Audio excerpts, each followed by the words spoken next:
way. Somebody who knows a heck of a lot more about business than me and knows a way lot about how this political divisiveness and gridlock is hurting our country terribly is Katherine Gehl. She joins us right now. She's a business leader, author, former president of Gehl Foods, multi-million-dollar, $250 million high-tech food manufacturing company. And Katherine has now joined forces with Harvard economist Michael Porter, and they released their new book, The Politics Industry, How Political Innovation Can Break Partisan Gridlock and Save Our Democracy. It's coming out from the Harvard Business Review Press. Katherine, thank you very much for joining us today. I really appreciate it. John, I'm so happy to be here. We were talking quickly during the break, and I was confounded by how a major food mogul winds up writing a book about politics and partisan gridlock. I've been saying for a while that the thing that Democrats feared most was Trump's actions. And he's come in as a businessman without the shackles of all these other things. And that's what kind of inspired you to get into this, taking your business knowledge and your expertise and applying it to our country's politics. Tell us what people will learn in the book, and really what inspired you to write a book. Yeah, so what inspired me to get involved in this is by just being a citizen, a business leader, looking at what was going on in Washington, D.C. Really over the past 13 years. I've been paying a great deal of attention, and I've just been consistently disappointed.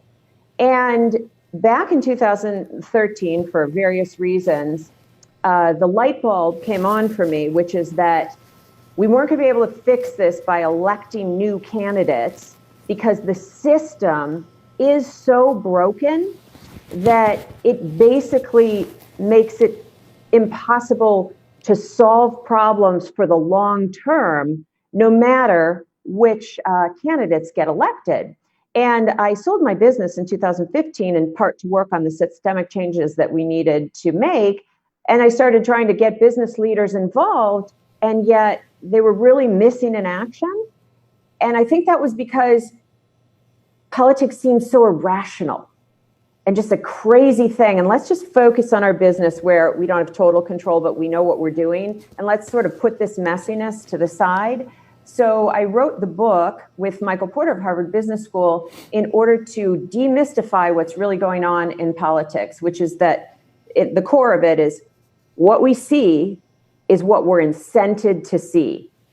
Washington, D.C., what they're incented to do. Washington, D.C. isn't broken, it's fixed, it's doing what it's designed to do, and it works for the political industrial complex. And by this, I mean both sides and everybody in the industry. And it doesn't work for solving our problems. Yeah, one of my good friends, another guest on the show, Tom Del Beccaro, he wrote a book, and one of the main tenets of it is the more they decide, the more we divide. And the government, the more decisions they make for us, it causes more division. And you kind of talk about in the book how people double down. And as that V starts to get wider, people tend to go harder towards their side, and it almost works in the government favor when they double down, because they really want more division to keep the gridlock. They do, because let's just think about it again. What I'm saying here to the business leaders who are watching your show is the people in politics are rational, and they're doing things that are rational given the rules of the game in sort of what the game they're playing. So right now, the way our system works is if you solve problems, you're less likely to get reelected. Meaning, if you're a Republican and you vote for something that has, let's say, $1 in tax increase, and a Democrat, you vote for something that has $1 in benefit decrease, and I'm just being stereotypical here, you're going to lose your party primary. Yep. So what that means is they're not incented, they're de-incented to work together to compromise. And I don't mean compromise like split the difference. I mean like in the way we do in business, which is solve a problem by figuring out, given all the pros and cons and the trade-offs, what should we do to move the country forward? They can't do that because if they did, they won't get reelected. And it actually works almost better for the duopoly, which is what this industry is, to not solve the problems because it keeps the respective bases ginned up and gets that turnout, and it actually depresses the people who are less ideologically extreme because they just think it's all a mess and they just wash their hands of it in a sense. So we have to get healthy competition in our businesses. If we don't serve our customers well, or if we don't do our jobs well, we're not going to have our jobs and we're not going to have our customers. So we need to make that same incentive system work in Congress, which is if you solve problems, you keep your jobs. If you don't solve problems, you lose your jobs. And if we're dissatisfied, we can choose someone else. Why are 90% of people dissatisfied with Congress? There's no other choices. There's a radical idea. I spent 30 years on Wall Street, and I think I'm a pretty practical guy. I come from a middle-class family. My dad was a cop. My mom had a small business. And I think one of the greatest marketing campaign hoaxes I've ever seen was Barack Obama's Hope and Change slogan. And on Wall Street, when young entrepreneurs would come to me to raise money or find investors, and they say, well, we hope we can get to this, or we hope we can get to that. And I always used to say, if the only thing we're voting for in Barack Obama is hope, the only thing we're going to be left with in our pocket is change. Just the change in coins, meaning. Why do people still fall for these kind of mythical thoughts of hope? Hope doesn't have any tangibility to it. So it's interesting. I actually love hope, meaning I think we have to have hope, but now we have to have a system that means you could deliver on hope.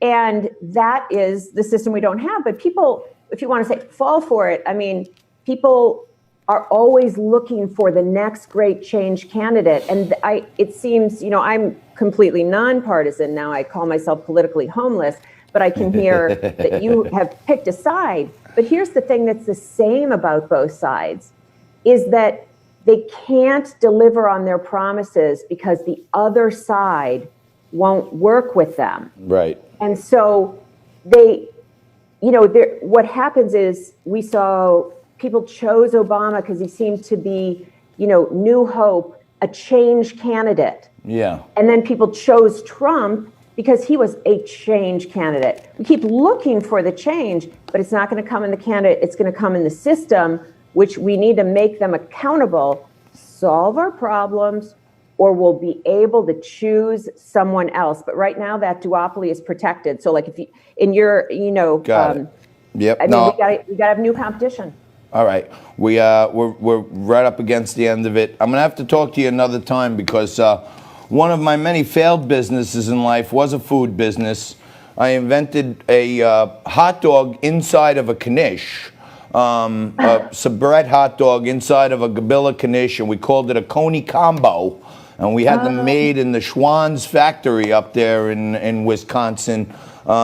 And unfortunately, only people in New York and Florida know what a knish is. So as much as they were delicious and nutritious, I failed in the food department. Maybe you could help me down the line on my next food endeavor. Maybe we should put some Gehl's cheese sauce on it. Yeah. And relaunch.